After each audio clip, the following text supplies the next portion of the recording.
A couple in Paarl have been crafting gin by infusing elephant dung into alcohol since November 2018. They now have 3 different spirit flavours in major retailers. 15% of the proceeds go to the Herd Elephant Orphanage. Let's speak to the crafter, Les Ansley from Indlovu Gin. Thank you so much for your time, Les, and Merry Christmas. Thanks for making time to speak to us. I just want to start off with why elephant dung? What was the thought process around that? Hi, thank you very much for having me, and a Merry Christmas on today.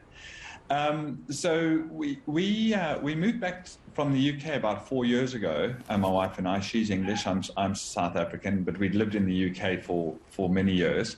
When we came back, my wife had an opportunity to go to Kenya with her mom and do the safari. The usual safari where you sit around water holes, drinking gin, teas in the evening and watching the animals. And then she came back to South Africa, and we took the kids on their first ever safari because they'd been born in the UK. And it was on the safari, and we were on a walk with the game ranger, and he was describing the role of elephants in the bush and how they're very particular about what they eat, and their role is really bush clearance. So they eat enormous amount of food, but they have very poor digestion, and they actually only digest about 30% of what they eat, which is why they have to eat 18 hours a day. And everything else, all those amazing fruits and leaves, just get left on the felt floor. And we got back from that trip, and about 3 or 4 weeks later, I got a sharp elbow in my back about 6:30 in the morning, and Paula says, "Les, do you think we could make elephant dung gin?" And really, that was the start of it. Tell us how the process actually works. Like, how much of the dung do you actually use? Because the sports anchor who was in studio a short while ago said, do you think you would ever try that gin? And I said, I don't know. I'd have to smell it first.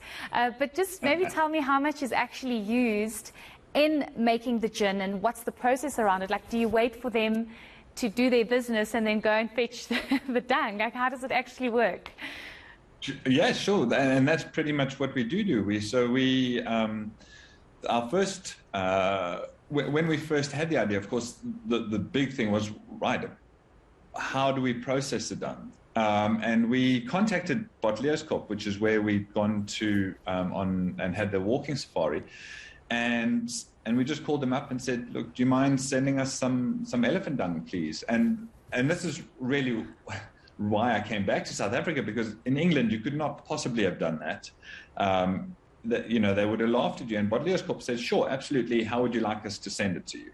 And we received it, and then we went through the process of various washing and cleaning and methods. Our background is science, and so we approached this like a scientific study, really.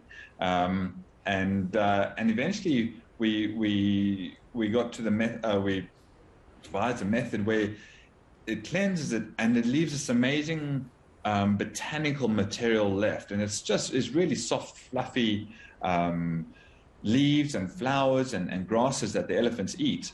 And then we produce a base London dry gin, and then we infuse the elephant botanicals into it, and imagine a tea bag process, and that's largely what we do. So you drop a large bag containing the elephant botanicals into the gin, and you leave it there, and then the alcohol leaches out all those flavors, and then you're left with Indlovu gin, and that's the elephant dung gin. So it doesn't smell like dung, because I can't imagine drinking something that smells. No, but even if you go into the veld and you pick up elephant dung, it doesn't smell like dung at all. So elephants don't eat milk or meat products. They only eat vegetation. And so actually when you pick up the elephant dung and you break it open and you smell it, it smells like the veld. That's a predominant smell that you get from it. So at no point does it ever smell bad. And certainly once it's been infused into gin, That's not the flavor. This flavor the grass. You get grassy notes in the smell. So it actually extracts all the smells and the tastes from the botanicals that the elephants have eaten, and then that's what comes out in the gin. Is it easy to access the dung? Like, how does that process unfold? Do you have to wait for people to send you the dung, or do you? I just imagine you're on a little bucky and going around trying to find the dung. Like, how does that process work? That's exactly how it works. So we collect the dung usually from Bottelerskorp, and they're very kind to us, and we will just call them up and say, hey, we're running a bit short of dung. Do you mind, if we come over?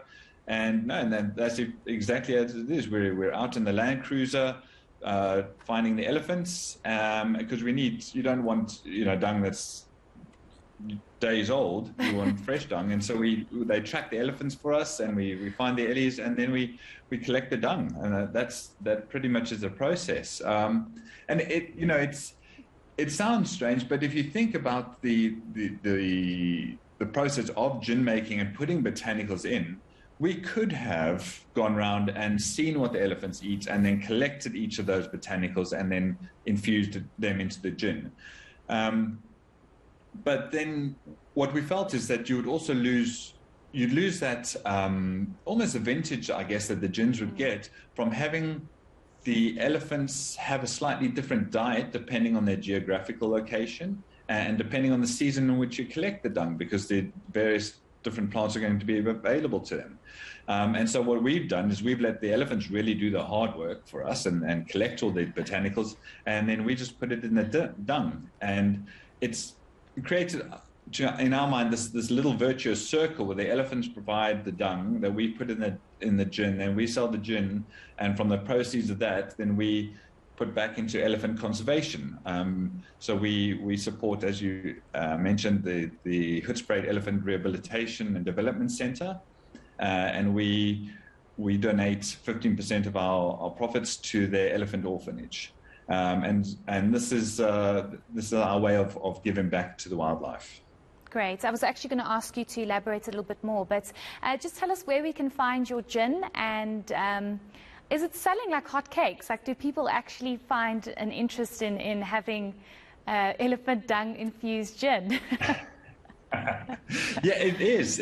And at first it was a bit one of those things that you put it out there and you're very nervous about it and very worried about people's reactions.